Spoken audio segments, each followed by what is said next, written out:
छोटे कपड़े पहनकर रील बनाती थी बहू, पब जाती थी, डांस करती थी। सास ससुर रोकते तो घर में कलेश होता, सास ससुर से मारपीट भी करती। खबर हरियाणा के पानीपत से है, जहां बहू के पहनावे और मारपीट से तंग आकर सास ससुर ने जान दे दी। इस मामले में पुलिस पूछताछ में कई चौंकाने वाले खुलासे हो रहे हैं। नमस्कार, आप देख रहे हैं चौथा खंबा। मैं हूं राशिद अहमद खान। हरियाणा के पानीपत में रहने वाले एक दंपत्ति ने जहर खाकर खुद की जान ले ली। दंपत्ति की मौत पर परिजन का दावा है कि दोनों लोग अपनी बहू से परेशान थे। उनकी बहू मॉडर्न विचारों की थी, जो छोटे कपड़े पहनकर रील बनवाती थी, जिसे देखकर सास ससुर परेशान रहते थे।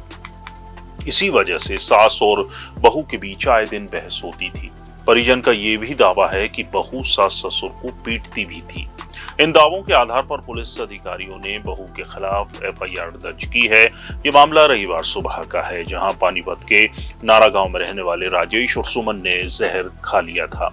इसके बाद बेटे आशीष ने दोनों को अस्पताल पहुंचाया, जहां उन्हें नहीं बचाया जा सका।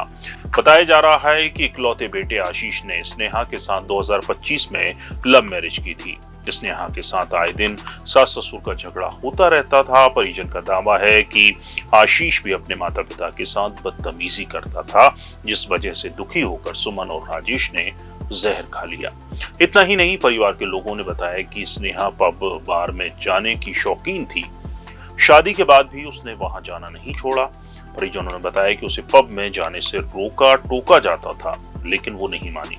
आशीष को बहू को रोकने को कहते थे तो वो सुनवाई नहीं करता था। रोक टोक से चलते बहू ने सास को टॉर्चर भी करना शुरू कर दिया। उसकी बहन और माता पिता भी सास ससुर को फोन पर धमकाते थे कि उस पर कोई रोक लगाई तो अच्छा नहीं होगा। इसी से तंग आकर दोनों ने खुदकुशी का फैसला लिया। लड़का और बहू बहुत दिन से उनको टॉर्चर कर रहे थे, काफ़ी दिन से परेशान थे। जब भी घर में आते थे तभी झगड़ा शुरू हो जाता था और बार बार हमारा भाई बोलता था कि भाई मैं इतना परेशान हूँ, ये लोग मेरे को बहुत टॉर्चर कर रहे हैं और मैं किसी न किसी दिन जहर खा लूँगा।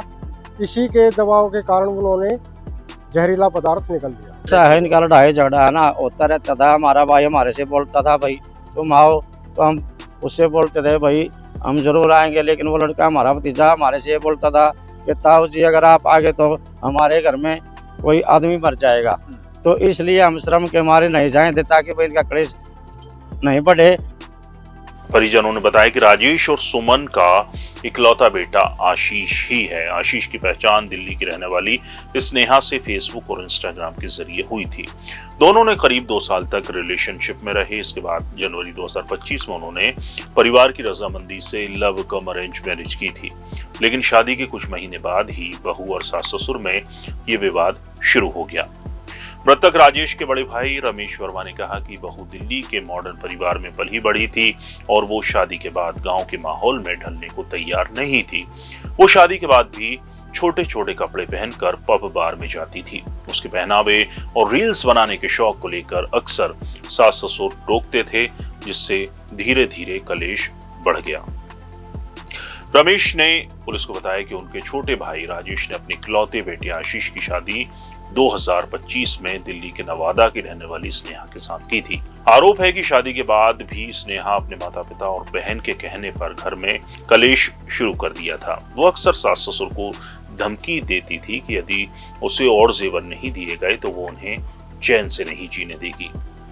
रमेश के अनुसार सुबह उनके भाई राजेश का फोन आया। राजेश ने रोते हुए फोन पर कहा कि मैं अपने बेटे की बहू स्नेहा और उसके ससुराल वालों से बहुत ज्यादा परेशान हो चुका हूं, अब मैं जहर खा रहा हूं।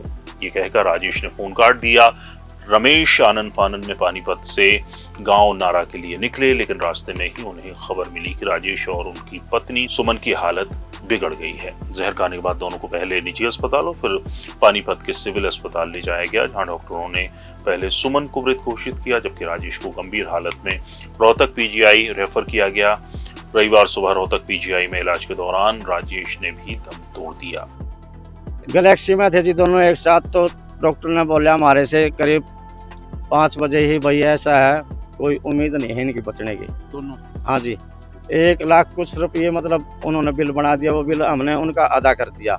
अदा करने के बाद जी फिर हमने प्राइवेट एम्बुलेंस की, तो एक यहाँ लेके आए हम सिविल हॉस्पिटल में।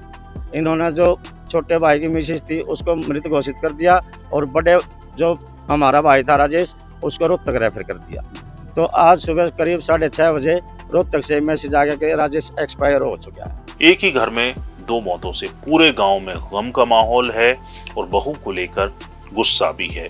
हालांकि मृतकों को बातचीत से रास्ता निकालना चाहिए था। खुद की जान देने के बजाय चाहते तो बहू को बेटे को अलग कर देते, या और भी दूसरे रास्ते हैं, खुद अकेले भी रह सकते थे, लेकिन अपनी जिंदगी खत्म करना ये कोई रास्ता नहीं। पूरा वीडियो देखने के लिए शुक्रिया। आप इस खबर पर कमेंट कर अपनी राय हमें दे सकते हैं। वीडियो पसंद आया हो तो लाइक कीजिए, शेयर कीजिए और हमारे चैनल चौथा खंबा को सब्सक्राइब जरूर कीजिए। नमस्कार।